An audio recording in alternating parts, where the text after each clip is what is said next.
Assalamualaikum warahmatullahi wabarakatuh.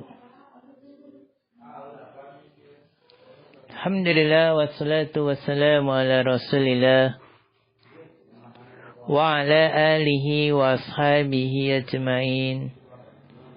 Amma ba'du. Para ikhwan dan akhwat beserta bimbingan belajar atau grup WA TMJ, grup WA cara menentukan jabatan suatu kata dalam bahasa Arab. Alhamdulillah, kembali kita akan meneruskan pembelajaran kita, yang mana contoh pertama sampai ke 24 telah kita bahas. Pada kali ini kita akan masuk contoh yang ke-25.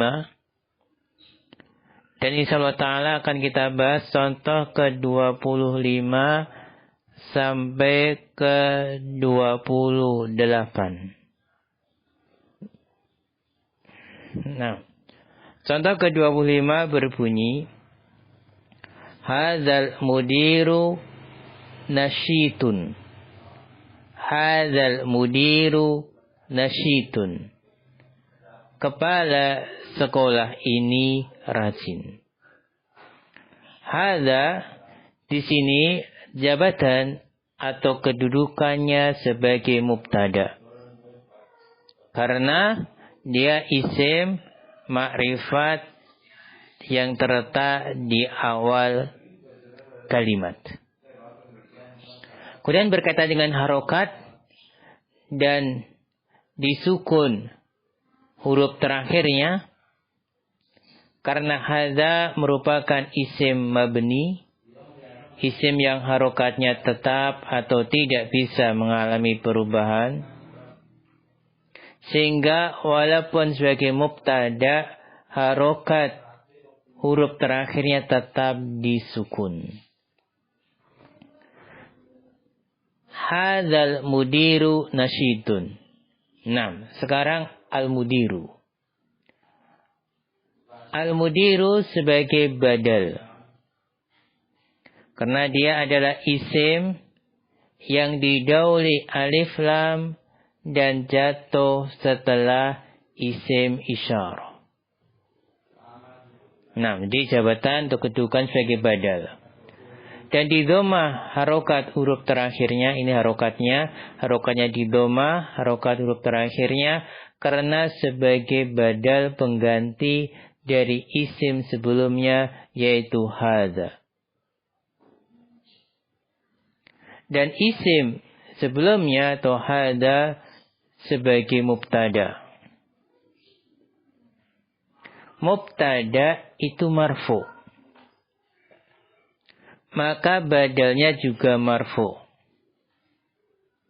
Dan badal itu mengikuti yang dibadali dalam jumlah dan i'rabnya.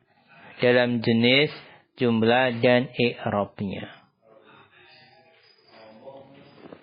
Kemudian, hadzal mudiru nasyitun. Kemudian nasyitun. Nasyitun, jabatan atau kedudukannya sebagai khobar. Karena penyempurna makna mubtada. Dengan adanya nasyitun, mubtada'nya yaitu hadza memiliki makna yang sempurna. Dan juga dengan bergabungnya dua kata ini, terbentuklah kalimat yang sempurna. Di dhamma, ini berkaitan harokat ya, di dhamma tanwin huruf terakhirnya, karena khobar itu selalu marfu' dengan tanda di dhamma huruf terakhirnya apabila berubah isim mufrad. Nah, berikutnya kita bahas tentang hadhil mar'atu rahimatun. Ini contoh ke 26. Hadhil mar'atu rahimatun. Wanita ini penyayang. Hadhihi jabatan atau kedudukannya sebagai mubtada karena isim ma'rifat yang terletak di awal kalimat. Kemudian berkaitan dengan harokat di kasrah huruf terakhirnya karena hadhihi merupakan isim mabniyah, isim yang harokatnya tetap atau tidak bisa mengalami perubahan. Sehingga walaupun sebagai mubtada, harokat huruf terakhirnya tetap di kasroh. Nah, hadhil mar'atu rahimatun. Sekarang al-mar'atu. Al-mar'atu jabatan atau kedudukannya sebagai badal. Karena dia isim yang didhoi alif lam dan jatuh setelah isim isyarah. Maka sebagai badal. Dan berkaitan dengan harokat, di dhamma harokat huruf terakhirnya ya. Karena sebagai badal, pengganti dari isim sebelumnya yaitu hadhi.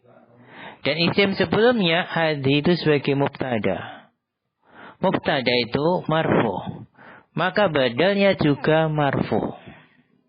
Karena badal itu mengikuti yang dibadali dalam jenis, jumlah, dan i'rabnya. Kemudian hadhil mar'atu rahimatun. Sekarang rahimatun. Rahimatun jabatan atau kedudukannya sebagai khobar karena penyempurna makna mubtada. Dengan adanya rahimatun, mubtada'nya yaitu hadhihi memiliki makna yang sempurna. Dan juga dengan bergabungnya dua kata ini terbentuklah kalimat yang sempurna. Nah, dan berkaitan dengan harokat di dhamma tanwin huruf terakhirnya ya karena khobar itu selalu marfu dengan tanda di dhamma huruf terakhirnya apabila berupa isim mufrad. Nah, berikutnya contoh ke-27. Tilkal buyutu jamilatun. Tilkal buyutu jamilatun. Rumah-rumah itu bagus. Tilka jabatan atau kedudukannya sebagai mubtada karena dia isim ma'rifat yang terletak di awal kalimat. Dan di fathah huruf terakhirnya ini berkaitan dengan harokat ya. Karena tilka merupakan isim mabni, isim yang harokat tetap atau tidak bisa mengalami perubahan. Sehingga walaupun sebagai mubtada, harokat huruf terakhirnya tetap di fathah. Tilkal buyutu jamilatun. Sekarang al-buyutu. Al-buyutu sebagai badal. Karena setiap isim yang didhoi alif lam dan jatuh setelah isim isyarah, dia sebagai badal. Dan berkaitan dengan harokat dan di dhamma harokat huruf terakhirnya karena sebagai badal pengganti dari isim sebelumnya yaitu tilka. Dan isim sebelumnya yaitu tilka sebagai mubtada. Mubtada itu marfu, maka badalnya juga marfu. Badal itu mengikuti yang dibadali dalam jenis, jumlah, dan i'rab. Tilkal buyutu jamilatun. Sekarang jamilatun. Jamilatun kedudukan atau jabatan sebagai khobar.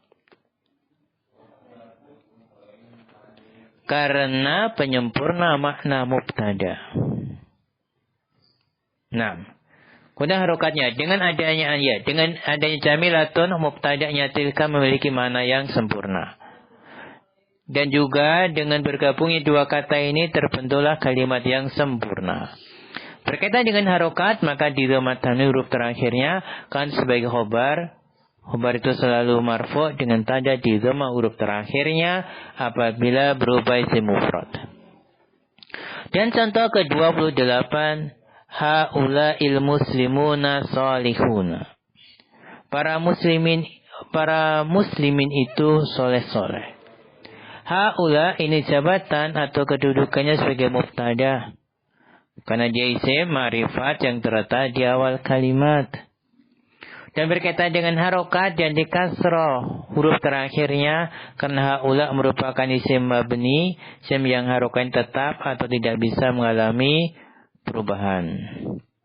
Sehingga walaupun sebagai mubtada harokat huruf terakhir tetap dikasroh. Haula'il muslimuna salihuna, al-muslimuna sebagai badal. Karena dia isim yang di dua alif lam dan jatuh setelah isim isyarah. Dan di fathah huruf terakhirnya. Karena huruf nun pada jamak mudzakkar salim itu selalu di fathah. Ya, mohon perhatikan baik-baik. Jamak mudzakkar salim itu tanda marfu'nya dengan wawu. Huruf wawu sebelum nun. Dan bukan dengan harokat huruf terakhirnya. Karena huruf terakhirnya nun selalu di fathah. Adapun huruf sebelumnya bisa berubah-ubah. Bisa wawu dan bisa ya. Nah, kemudian dan badalnya al-muslimuna marfu'un. Karena sebagai badal pengganti dari isim sebelumnya yaitu haula. Dan isim sebelumnya haula sebagai mubtada. Mubtada itu marfu', maka badalnya juga marfu'. Dan badal mengikut yang dibadali dalam jenis, jumlah, dan i'rab. Haula'il muslimuna salihuna. Kemudian as-salihuna sebagai khobar. Karena penyempurna makna mubtada. Dalam artian dengan adanya salihuna maka mubtada'nya yaitu haula memiliki makna yang sempurna. Dan juga dengan bergabungnya dua kata ini terbentuklah kalimat yang sempurna. Kemudian dan di fathah huruf terakhirnya karena huruf nun pada jamak mudzakkar salim itu selalu di fathah. Jamak mudzakkar salim tanda marfu'nya dengan wawu, huruf wawu sebelum nun, dan bukan dengan harokat huruf terakhirnya. Karena huruf terakhirnya nun selalu di fathah. Adapun huruf sebelumnya bisa berubah-ubah, bisa wawu dan bisa ya. Nah, ini yang kita bahas pada kali ini. Apabila ada pertanyaan bisa disampaikan di kolom komentar YouTube-nya ya. Insyaallah akan kita jelaskan bagi yang belum paham. Sekian dulu wal alam bisawab wa akhiru kalam. Wassalamualaikum warahmatullahi wabarakatuh. 1, 2, 3